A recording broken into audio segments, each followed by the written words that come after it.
The fiction that he has put out there for whatever reasons that he's put out there.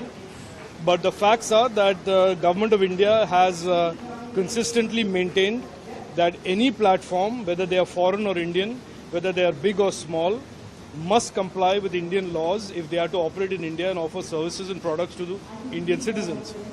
And the most important thing that I would like to share is that certainly that people are now aware of what Twitter was doing during those 2 years.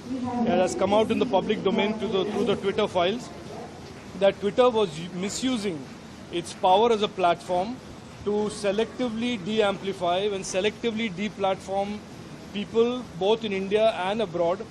In India, it was a direct violation of Article 14 and Article 19 of our Constitution.